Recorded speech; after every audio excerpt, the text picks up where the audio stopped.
Hey, this is Ben Solman, and welcome to this episode of the Techno Leadership Show.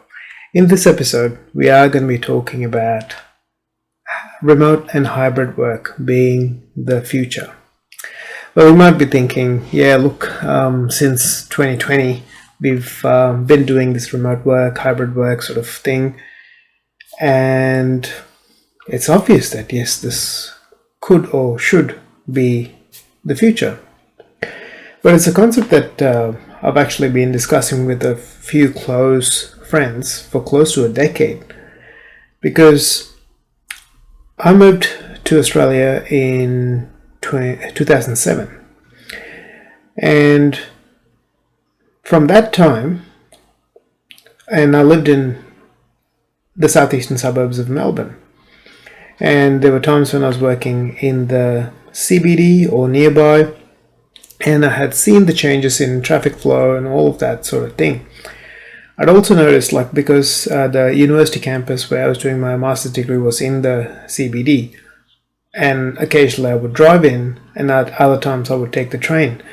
I'd seen the changes in traffic patterns and all of those sort of things, but also looking at things like the rise in real estate costs versus not so much of a rise in salary.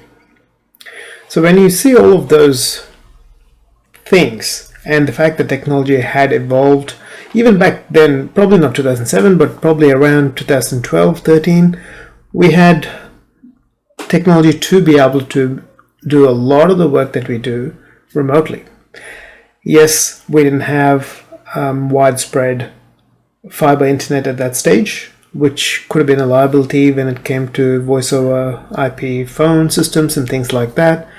But from a standpoint of being able to support customers, and especially in a tech role, being able to work away from the office has been something that has been proven by other companies in other countries like the US and elsewhere, decades, years before that, not decades, years before that.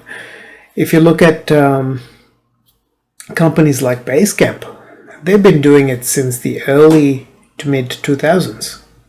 And they didn't just have staff in the US, they had staff in Europe, in the Asian countries like Philippines, they've had staff in South America, so they've had staff in every part of the world, some with difficulties with the internet and all that sort of thing. Yet they were able to contribute and build an organization that has been a valuable organization in the world. So if that has been possible for that long, what's holding us up? A lot of the hold up, I believe, has been, now that I've learned more about commercial real estate and everything on the side, the big hold up could be two things. One is big companies have invested millions, if not tens, if not hundreds of millions in buying premises or leasing premises in CBDs of various cities in the world. So now if they were to let everyone go and work from home, they've got skeleton buildings sitting there that they're still paying for because they've got lease durations that are 10, 20, sometimes longer years. So how do they navigate that? Well, I think it is time that they really looked into it and allowed for people to work remotely. It's not an issue of managing people. In today's day and age, with all the systems that we have in place, the technologies, the platforms and everything, we can look at people's work in terms of the results that they generate. So having specific milestones that need to be reached in specific time periods that are calculable is what's really needed to see if they're actually performing. Yes, there are disadvantages in the fact that, yes, you don't have that social aspect of things. But most of us who go into engineering and technology roles are introverts. And yes, we do like the social aspects of it. We do like to, there's a human desire for the social aspects. But I've personally seen, and teams that I've led, we've seen, when we have the opportunity to work from home or away from an office where we get interrupted all the time, we can actually get work done. I totally understand the fact that, for an organization that needs quick access to technical staff, we need to have at least one or two help desk staff on site to be able to do some of the physical break fix sort of work. But most of the other things don't really need us to be physically there. And if you're a shop that's a development shop, or if you're other engineering where you're designing things that you don't have to specifically be in a workshop to design, remote and hybrid is going to be the way to go. And as we look at how certain businesses in the US and Europe are shifting, even before the current situation in the world, customer service roles and things like that have started to be pushed into remote roles. And even if we don't want people to be working from home because they could potentially get distracted and all of those sort of things, I believe there is a huge case for organizations to partner with co-working spaces and hubs of sorts that their staff can go in and work from.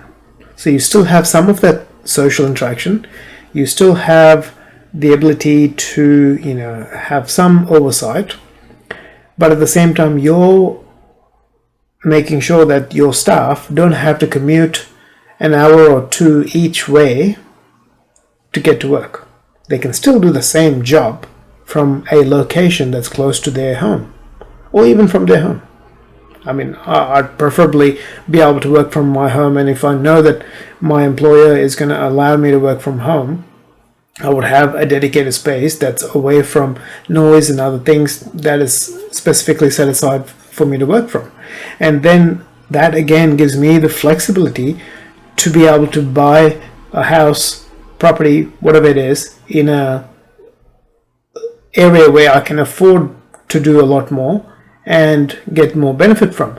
This, in a sense, then allows for the expansion of the cities and suburbs and towns in a way that's more sustainable and also more beneficial, so the real estate costs don't skyrocket and you have less density overall, which at the end of the day I feel is a beneficial thing. And then you don't have so much crowded roads, you don't have all these other aspects of things. You don't need people to be commuting, wasting money and time and fuel. If you're going to come in from the standpoint of sustainability and climate and weather and all that sort of thing, again, it reduces the amount of emissions, it reduces the amount of wastage, all of these things, which means that we can use the money and the investments that are going into trying to mitigate all these things into infrastructure that can then support, again, further expansion in a more sustainable manner. This is something that I've been speaking to my group of friends for close to a decade, if not more now. And we've been talking about it, going, look, we need to have some form of satellite cities. And this is when I was living in Victoria in Australia, saying that, smaller towns like Bendigo, Ballarat and all that would become hubs where people can live around it at much affordable prices, yet work for businesses, big businesses that are headquartered in the CBD of Melbourne, but have either the opportunity to have satellite offices that are small offices that people can go into and work, or work from home. And now with the prevalence of fiber internet in most places. Yes, there are places where you need satellite because of the how rural or how distant it is from infrastructure. But for most cases, we have opportunities and the infrastructure and the technology for people to be able to work away from the main offices. And seeing as what's happened in 2020 and 2021, businesses that are able to do it have been able to do it quite well, yet we see big business trying to force employees back into offices. Why? I understand there are certain industries that cannot work remotely and hybrid. I totally understand. Trades, there's certain engineering roles, there's certain other businesses you can't do it that way. But then if most of the businesses that can run this way go into a more remote and hybrid team structure, it allows for people who need to be working in specific offices to be able to affordably move closer to the offices and work there, whereas people who can work remotely can move out of there and again buy properties, live in places that are more affordable to them, and have better quality of life. At the end of the day, all of this affords a better quality of life. It means we're not stuck 2 hours on the road to work. It means we have more energy to contribute to the work when we are working. If you're doing 8 hours of work, we can contribute more energy because we're not already tired and frustrated after an hour of commute. And then we have better quality at home because we can give more of ourselves to our family because we haven't had that another hour of commute and frustration before we get home and we have absolutely nothing to give. So I think as we progress into the 2020s and further in the future, we will see remote and hybrid work becoming the norm rather than what it is even at the moment, because a lot of the big companies that can do remote and hybrid work are trying to pull people back into the offices, which I find ridiculous. But there is talks about 40% of people in the US wanting to resign because they don't want to be going back into the office and doing all this commute and all that again, because they know that now they can do their job from home. They don't have to be in that office. So I think companies should start taking note of this, and leadership personnel need to understand that it's no longer the industrial era. We're in a tech-driven era where we don't need to be having people in front of us and standing over their back and managing them. That is not required. We can quantitatively and qualitatively assess their work based on the results that they create. So that's pretty much it for this episode.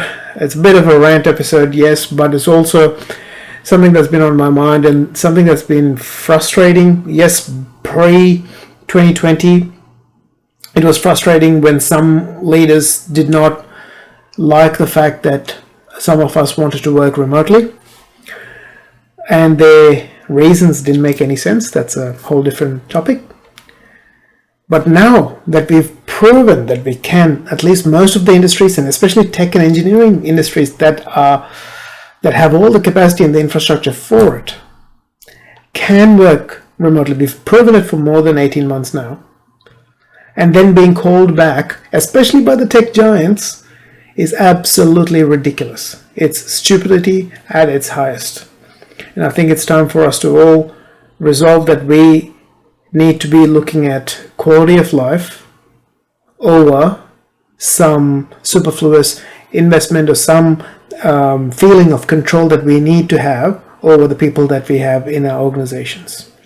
So hopefully that's helped you out. Hopefully that's given you something to think out of the box. And if you have a manager or a leader who's like, thinking, oh no, things have to be this way, it's probably time to pass them on this episode and get them to think outside that little box that they've confined their brain into, and think about the quality of life and fulfillment of all staff involved, and so that they can hopefully facilitate you and your teams and your colleagues to be able to work remotely where possible. And in cases when it's actually needed that you need to be in an office for a specific meeting or specific negotiation or whatever it might be, that's when you need to come in, do your thing, and go. Once a week, maybe once a fortnight, who knows? Different businesses can find a good happy medium there. Anyways, that's all for this episode. Hopefully you're all doing well, and I wish you all the best in your journey as a tech professional, manager, and leader. Have a fantastic day, and I'll talk to you in a future episode. Take care.